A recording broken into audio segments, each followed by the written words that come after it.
All Stars Online is brought to you by season sponsor Alpro, a certified Danone B Corp company focused on making the best barista-crafted plant-based drinks. The full range consists of the soya, almond, coconut, and gluten-free oat drinks.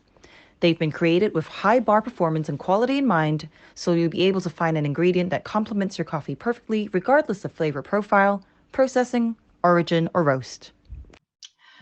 Hello, and welcome to All Stars Online Season 5. I'm your host, Sierra, the coffee specialist for Alpro UK.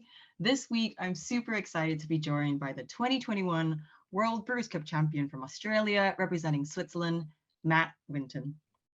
Hello. How you Ciao, doing? how's it going? I'm good. I just finished a work day. It's already dark here in Switzerland, middle of winter. It's good fun. We love it. Bet you're missing that Aussie weather. A little bit. Wouldn't be too bad to spend a few more days in some plus 30-degree heat. That'd be lovely. Yeah, for sure, for sure. I'm kind of missing that tropical heat as well. In this episode, I'm going to be chatting with Matt about his coffee career, competitions, and more. And we also have Matt's signature beverage video, which I'm looking forward to watching. And then we have some other coffee stories from other All-Stars. And finally, Matt will be sharing his coffee playlist for us all to listen to after the show. So, Matt, we are going to start with a few questions for you.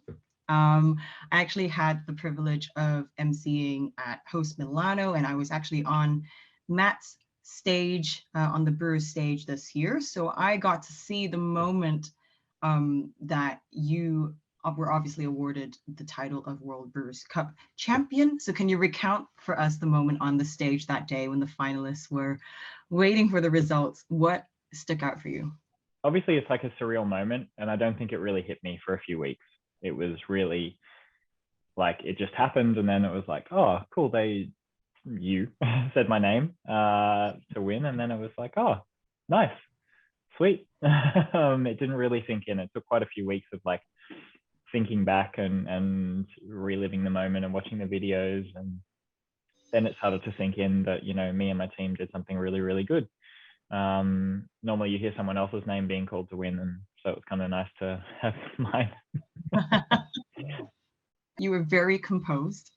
I think if it had been me, I would have had like a full-on meltdown on stage. But I just remember just not even being able to get your name out because the cheers from the crowd were so loud. I had a Um, great support team, awesome support there. So many people from Switzerland and around the world. I was very grateful for them.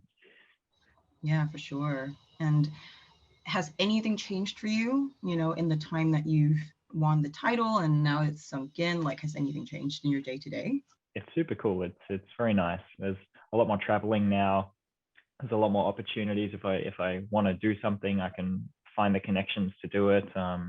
It's a new title. It's a status almost to be a champion, and it's something that I am really loving, and I do enjoy this extra privilege that I have of being a world champion at this, and a lot of doors are opening. That would be the biggest change, I reckon. A lot of your avid fans will know that you were an aerospace engineer. I think I heard that on a podcast before your leap into the coffee world. So how did that, career change come about? Yeah, so I used to be an aircraft maintenance engineer, and I did that in Mm-hmm. the army in Australia for like 6.5 years. So it's quite a while. And at some point, I decided that wasn't for me anymore, and I left the military. I did the same work in civilian life, so I was fixing airplanes and helicopters, all the electrical instruments, radios on them. And then I came to Europe in 2016. I was doing contracting, so I was going like place to place, 6 weeks here, 8 weeks there. They sort of pay for your flights, your accommodation, all that jazz, and ended up in Zurich, of all places, in Switzerland. And I think it was just like this beautiful summer sunny day there, and it was like really, really lovely. And I decided I wanted to stay in Zurich for a bit longer. And I walked into a cafe in the city and was like, all right, well, I'm thinking I want to stick around. I need to get a job. Why not coffee? I had like a tiny bit of experience from back in Australia, but really not much. I did like 1 or 2 shifts a week, and I wasn't very good. And I asked the guy, hey, I'm a Australian, I'm a barista looking for work. He's like, oh, you're Australian, you're a barista? Yeah, come in. It's just sort of like, I feel like I've fallen into this whole coffee world. And that was back in June 2016. A very small niche subset of that industry is the competition circle and the competition scene. And you've been in that scene for, several years now. And I believe that, talk us through your history. I know you've been a Swedish barista champion, a Swiss barista champion, and then now really in your first foray into the Brewers Cup world, you've emerged world champion. So how did you first get into competing? It sounds so fancy when you put it like that. So I decided I wanted to compete in a barista competition back in 2017, and I approached a guy here in Zurich, Philip Henauer, who's very, very supportive of barista competitors. I love that he's just supportive. It's awesome. And he helped me understand what I had to do. He supplied me with coffee and equipment and was like, yeah, this is what you have to do. Off you go. Go up to Sweden and competed up there. And somehow by a miracle, I won that competition. I looked back at my score sheets the other day and yeah, I don't know how I won. I didn't do very well. But anyway, nonetheless, I ended up being the champion of Sweden that year in 2018 and went on to become number 8 in the world in 2018 in Amsterdam. That was really, really cool. I over the moon, obviously. 2019, I went back up to Sweden and we managed to scrape together a competition there as well. And I, again, emerged victorious, which is super nice. So I had that title 2 years in a row. Competed in Boston in 2019 and came 7th that year. So just one after another. And yeah, I decided to take a year off of barista competition and compete in the Brewers Cup just as like I just wanted to keep on learning. I was like, all right, I'll take a step back, but still want to, leave one foot in the world. Yeah, like you said, ended up winning, which is super cool. I love how you were like, yeah, I'm going to take a year off just to kind of like get my stuff together. And then you just ended up winning really casually. It was like a year off of barista, but then a year on brewing instead. I just wanted to improve my brewing skills. And then thanks to the team that I had around me, the title was possible. What are some of the challenges that you faced? There's this mythology around coffee competition sometimes, like you need, to have a big roastery behind you or some of the best coffees in the world, or, like what are some of the things that you faced that people don't expect? So I first got in touch with Sam Cora just immediately after I won the Swiss Brewers Cup. And we ended up working together just sort of sparsely in 2020. And then in 2021, a little bit more. He was on the other side of the world in Australia and I was in Switzerland. And we had a way that we could basically find out, we were tasting the same thing. It was just this beautiful collaborative effort where we both roasted on the Cafe Logic roaster with the same profiles. And knowing this roaster, it was going to be exactly the same in Sydney as it was to Switzerland. Just like everything was like lining up, that it was all standardized. And then we could taste the same thing. So that worked really, really well. It was like a great benchmark that whatever he was talking about, I could also figure out. Some of the other hurdles, I suppose, was not having coffee or not having the coffee that we ended up using until very, very late before competition. I feel like that's almost a standard thing now. It's like, if you want certain coffees, especially from origin, everything takes longer than you expect it to, like weeks longer. So actually I left for Milan on a Monday, and on the Friday before that, the coffee arrived from Ecuador that I ended up using in the competition. So it was kind of lucky that happened in that way. During the competition, we had we made our water. So we remineralized with different minerals to get the taste that we liked from the coffee. And then added that to very, very low minerality water. And both competition days, we went to brew in the morning to get our flavor notes and the water died. So we had to basically, 1 hour before the competition, we were remaking water and retesting for flavor notes, just like last minute. It was a really stressful time. And I think that's a skill that me and the team have developed about being able to just adapt and live under stress.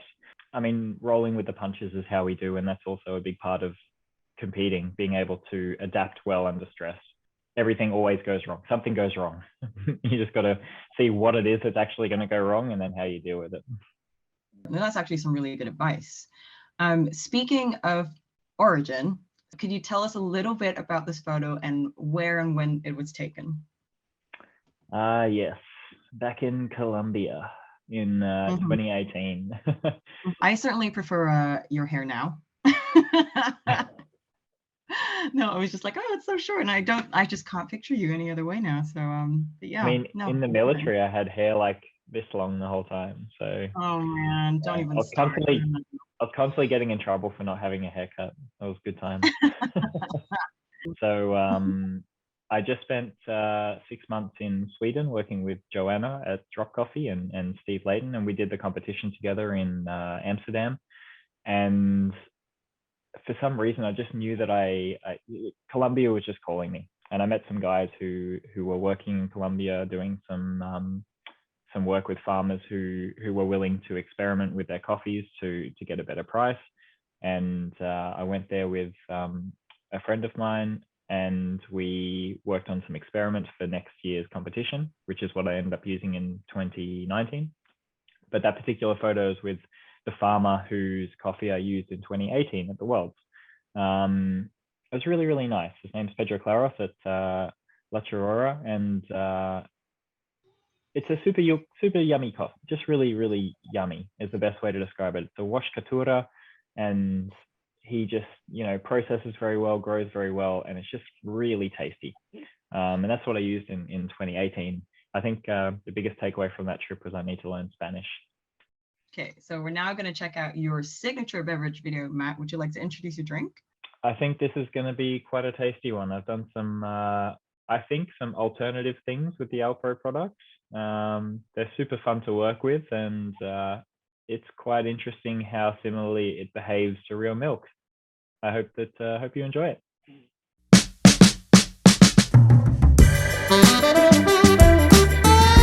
Hey guys, my name's Matt Winton. I'm the 2021 World Brewers Cup champion. And I'm coming to you today from Zurich in Switzerland. I'm here at the Collective Bakery. It's a place where I work, and we have lots of yummy croissants and pastries. And I took a little bit of inspiration from that to bring you my signature drink today. And the way that we're going to do that is I'm going to introduce all of the ingredients and then break them down. Then we'll get started assembling the drink. Because a lot of this drink was actually a lot of work in advance and a lot of stuff that's infused and soaked overnight and takes a long time. But I think that the results are worth it, and I'm super happy to bring this drink to you guys and help to share this style of creative drinks and have a little bit of fun. Yeah, let's do it. The first ingredient that we're going to be using is also the sponsor product, and this is a beautiful soy milk from Alpro. So this is 1, 2, 3 3 bottles of soy milk that Alpro have so generously given me to make this drink. And this is a sort of drink that I really like to use as an ingredient. So the soy milk has quite close characteristics to cow's milk in terms of protein and fat that I'm after, to help some of the science happen, in which is going to make this drink turn into something else. So one of the ways that I'm going to use this ingredient, the beautiful soy milk, is I'm going to be actually infusing this overnight with a croissant from the bakery that we're currently in. Now this is a beautiful, full of butter, rich, flaky, amazing textured croissant, and I soaked this one overnight in the Alpro Barista Edition soy milk, and the result is amazing. I can highly recommend that you try this at home. We've got like this, basically the soy taste is gone, which is something that is like kind of this like nuttiness, and it's replaced with butter. It's like butter, and it's super like almost vanilla-y and creamy. It's super delicious. I'm a big fan of this. Highly recommend it. I just cut it in half, put it in with the soy milk and let it sit in the fridge for about 12 hours. The longer it's in there for, the more it sort of starts to infuse more of these flavors in, and then I sort of squeeze the milk out of the croissant to get that final last little bit of that croissant goodness in there. The next ingredient, which is a very important one, is our coffee. And it's not just any coffee, but it's a beautiful El Salvadorian coffee from Three Hats. This one is produced by Jamie Catota from El Salvador in the Santa Ana volcano region. It's a natural process and it's roasted for espresso, and I'm using that to my advantage today. The method that I'm going to use to be brewing this coffee is I'm going to be making a concentrate with the same technique that I used in the compulsory round of the World Brewers Cup this year, and it's with the AeroPress. Beautiful. We're going to be having some beautiful cacao nibs and cinnamon sticks, and those are also going to infuse for about 1 hour as the concentrate cools.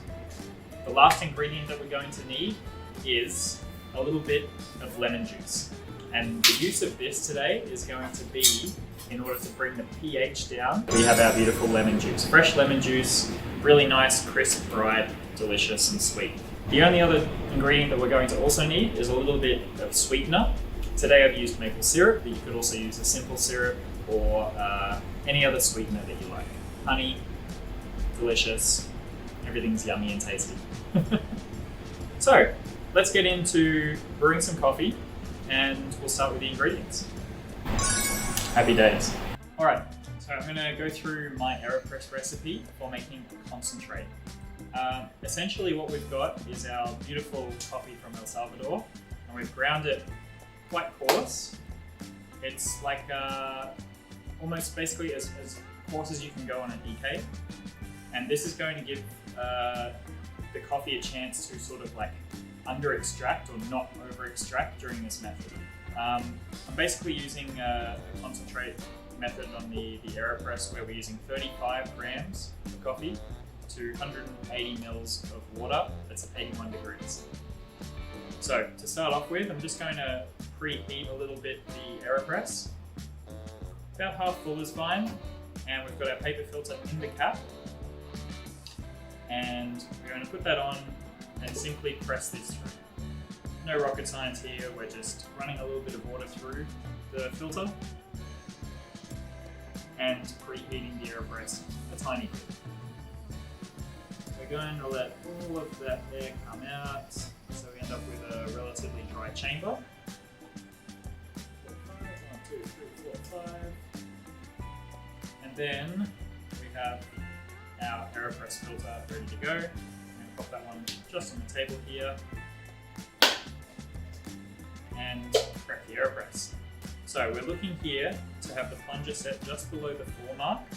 If it's too high, we won't be able to fit all of our coffee and water in there because it's just going to be too much. At the end of this, we should have a really nice concentrate, which you could then dilute to get the required volume that you want. But seeing as in this drink, the trick is going to be to have a lot of intense flavors because later on they're going to be diluted. We kind of want to keep this amount for a concentrate. We've got 35 grams of our coffee, and we're going to make sure that the plunger's set well below that number 4 mark so that we have enough space in there to add all our water.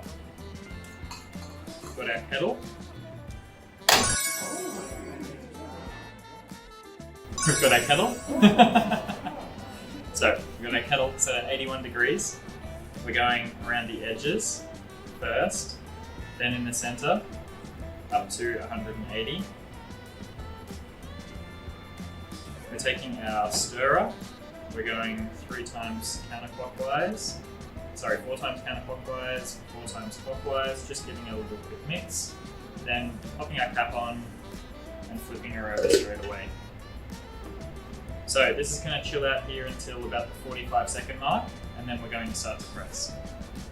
Gives me a bit of time to clean on up. So, as we come in here towards the 45-second mark, the way I'm going to be pressing is the plunger should move to the top or the bottom of each one about every 5 seconds. 4, 5, 2, 1, mark, 2, 3,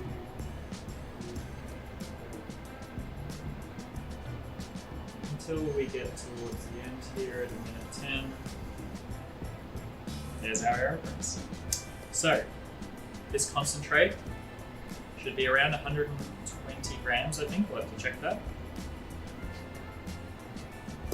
And this is going to be the base for our drinks, our coffee side.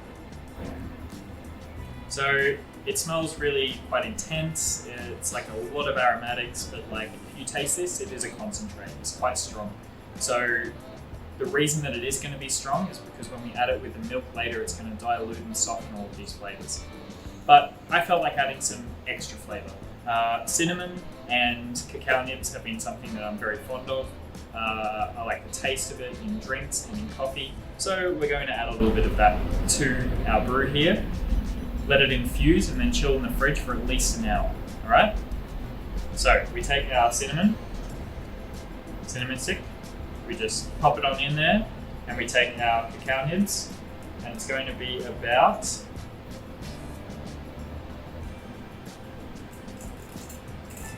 about 3 grams of cacao nibs. If you want to be exact, 3.4 grams of cacao nibs. And this is basically just going to infuse and rest, and I'm going to transfer it to another vessel, and you're going to see the reason why in just a second. Let's put it in the fridge. Here we are, back once again. Thanks to the magic of time, we have a chilled AeroPress concentrate that has been infused with our cinnamon and our cacao nibs, and I'm going to simply strain out 100 mils of this. So about 110 actually, I decided. 110 mils of this is going to be perfect. It has quite a really nice aroma. It's cool and it's still very strong, but it really hits the spot, this one. This is the base of our drinks, and this is going to make enough for like 1 to 2 very small amounts of the drink, probably closer to 2. We have our infused croissant soya milk, which I prepared earlier. This is a really, really yummy ingredient. I'm going to drink whatever's left over of this at the end of it. It's super delicious, and I think it's going to be a really cool addition to some very yummy drinks, just infusing milk and croissants. We have our ingredients.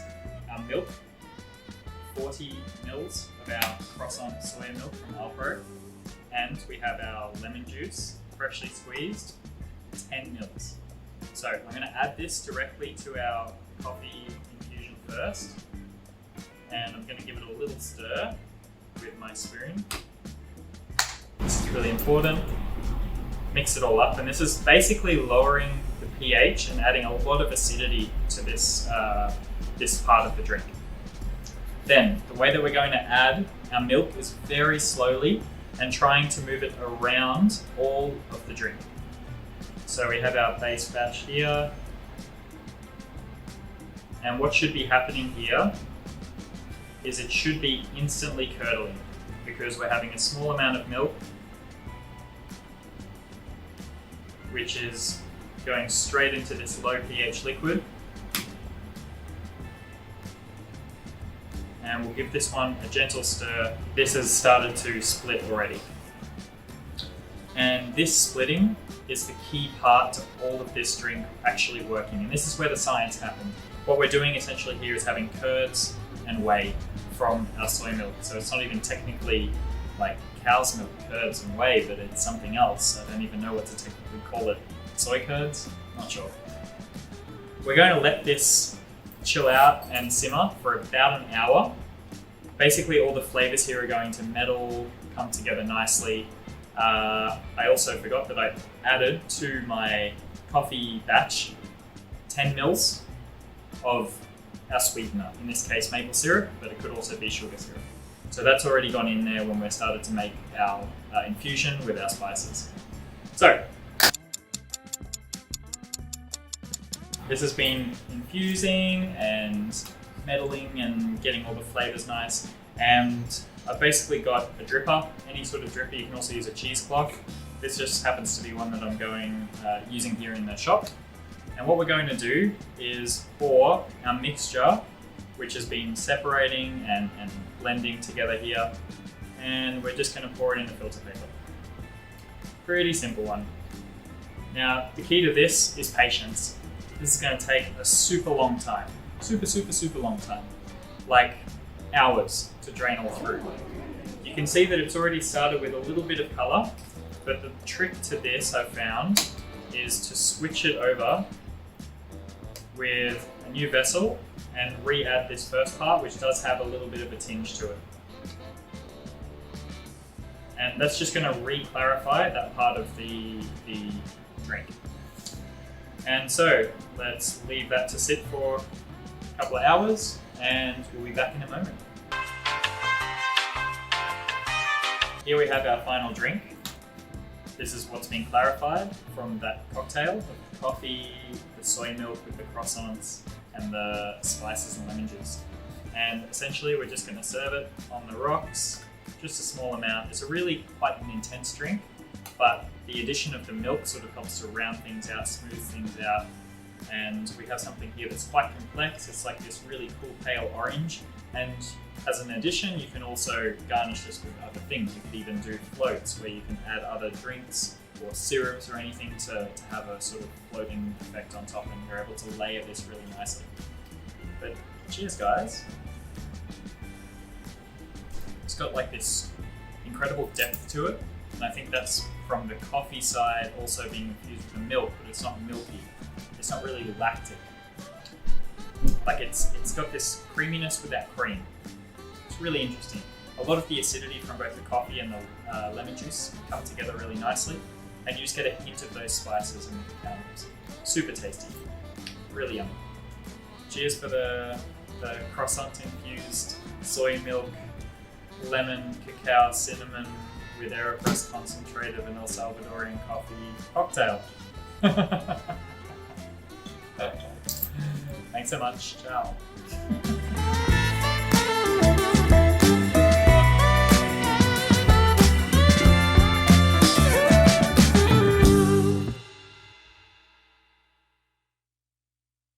So, Matt, we've got a few more questions for you before we round up this episode of All Stars. So actually, I remember interviewing you for an online article about competing after COVID, right before you went and won your title. What was it like to compete again on the world stage, especially coming out from a pandemic? Like, did anything change drastically? And did that affect, the way you strategized for the competition?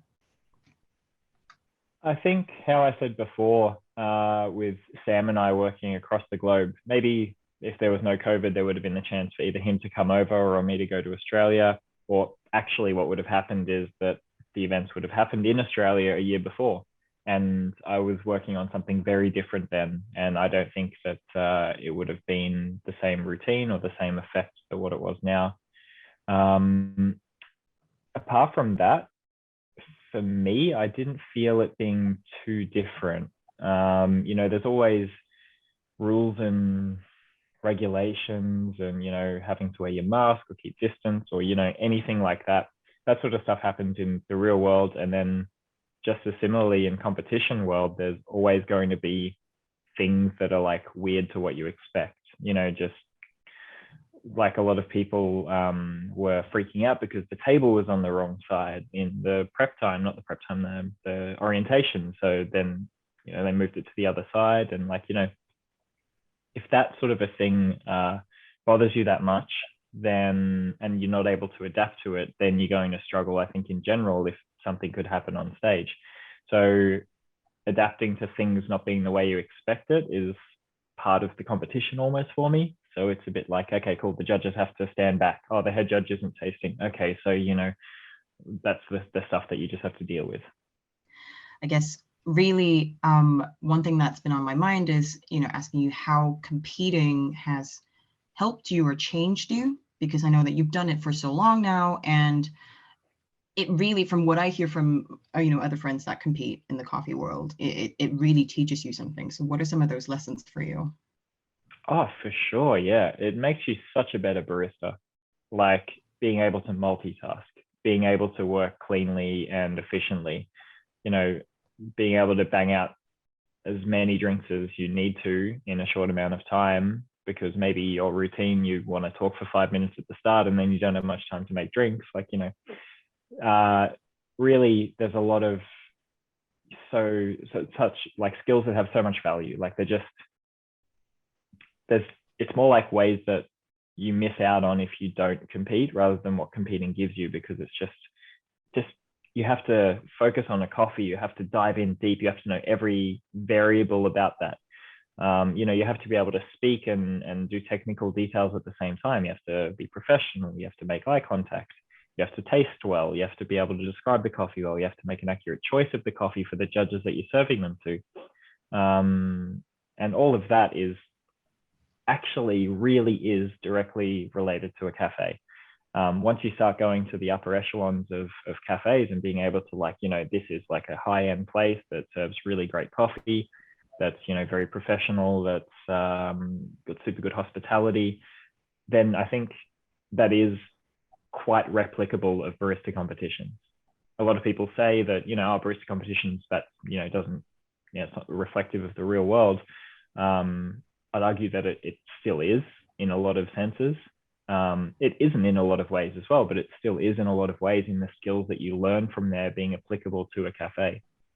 You're not just serving 4 people at a time and having to give all these flavors, of course not.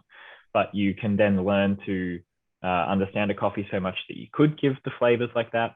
You're extracting the biggest potential out of the coffee. You're able to do it professionally. You're able to do it in a short amount of time.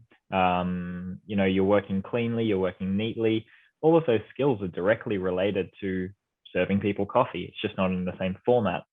So yeah, there's a lot of ways that it really comes through. And then I suppose from more of a winning standpoint, like if you do well in competitions, then you're able to not only yourself, have a higher value for yourself in other people's perceptions, oh, this person is a national champion, maybe they deserve a higher salary as a head barista role, maybe they should be doing a different role. For me, even when I won, literally the next week, I was back in the cafe just making coffees because that's what I love to do. So I don't think winning is necessarily a thing of oh, you won, now you become a roaster, a green buyer, now you step off of bar. That's not my belief. I think, winning and having titles, it just makes you better at what you do. And when other people see that value, it's good for your career. It's good for your, your standing in the industry. And it means that you're able to have a bit more authority into what you say. And that's something I've heard from other people who aren't competitors that maybe would like to be competitors, is that they want themselves to be taken more seriously. They want what they say. If they say a flavor and they say, that we say we're all cupping, and they're like, oh yeah, I get a lot of raspberry in this coffee. And then if they're not a competitor, people might be like, oh yeah, whatever. But if they're a competitor and they say, yeah, I've got raspberry in this coffee, everyone's like, oh yeah, it's raspberry. So I think there's a bit of, almost unfortunately, a social status to people who are champions and people who are not, that it's just an inherent bias in the world. I don't think there's anything we can do about it. There's probably nothing, that can be done, even if it should be. But yeah, there's a lot that you get out of it. Nice. So the bottom line is, try competing. Go and try it. Not even that. You don't have to if you don't want to. There's plenty of ways to still be taken seriously and to have a good career path in coffee without competing. It's just that it is one of the ways which a lot of people value, I think. And even though you put in a lot of work, the amount of sleepless nights and just the amount of sheer work and thought and intensity and passion that goes into a competition, it's just ridiculous. If you knew how much work you were going to do before doing it, no one would probably do it. But you just do it because you're into it and you're passionate, and you're like, oh, but I want to get better at this. So you work it and you finesse it and you do get better. And seeing that progression, like sort of day after day or year after year, that's for me why I compete. Nice. And I think really the world stage is a platform for so many coffee innovations and creative ideas to come from some of the best baristas in the world. So, well, thank you for competing. That's super, super wonderful to hear. Speaking of your coffee career, something I wanted to go into is what are you currently up to in your work? And also, what do you do outside of it as well?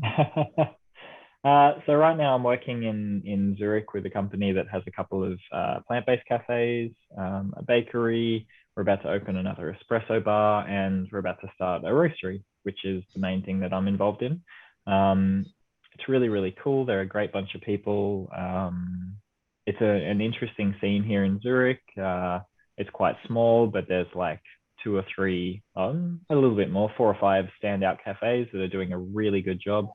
And amongst most people here, the scene is really tight, and there's a good amount of people here who are doing a really good job and are being very inclusive and are really nice people who are nice to other people. So that's really, really good. Outside of coffee, coffee is just such a big part of my life that it's kind of hard to think of like, oh yeah, what do I do outside of coffee?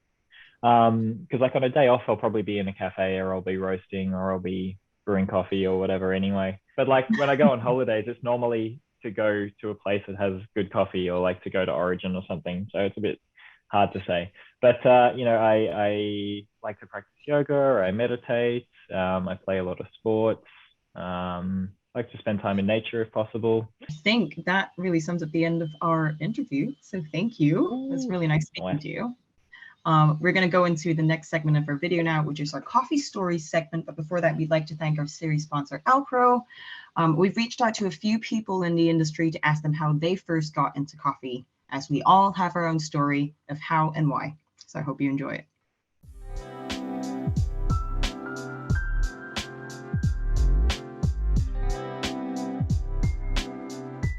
Hello, my name is Nicole, and I'm telling you a little bit more about my coffee story. I started working in my first cafe when I was 18 years old, just after school, and I did it because I needed money for my driver's license. And I worked in it for a year, and I fell in love with it. I really loved the atmosphere, I loved the work itself, I loved how I could serve the customers, how I could bring them joy. And then afterwards, I wanted to study, but it was really boring, so I decided not to, and wanted to learn more about hospitality. And the thing that I really didn't know how to do was cooking, and this is why I decided to start a chef apprenticeship, and this led me all the way to Berlin, where I'm based now since over 11 years, and I worked in a lot of restaurants, and it was really exhausting. And a couple of years later, I realized that the only place where I was ever really happy was behind the coffee machine, and I really wanted to go back there. And that's why I then decided to quit my job as a chef and to go back to work full-time as a barista. I started in a coffee roastery, and I learned how to roast coffee, and I learned how to manage a bar, and then I competed for the first time ever in 2016, and I had no idea what I was doing, but that didn't stop me from competing again and again and again. It's been a very wild ride, and I cannot believe that I found the one thing that doesn't just make me truly happy, but also made me the person that I've become now, and I'm so grateful for this. So grateful to be able to say I work in a job that I absolutely love.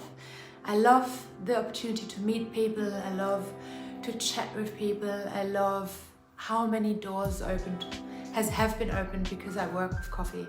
It is absolutely amazing, it's such a pleasure, and I love the International Coffee family, and I can't wait to see them again every time that there's a convention. So yeah, it's been definitely the right decision in my life to work with coffee, although it was a little bit of a risk. I took it, and I'm super grateful for that.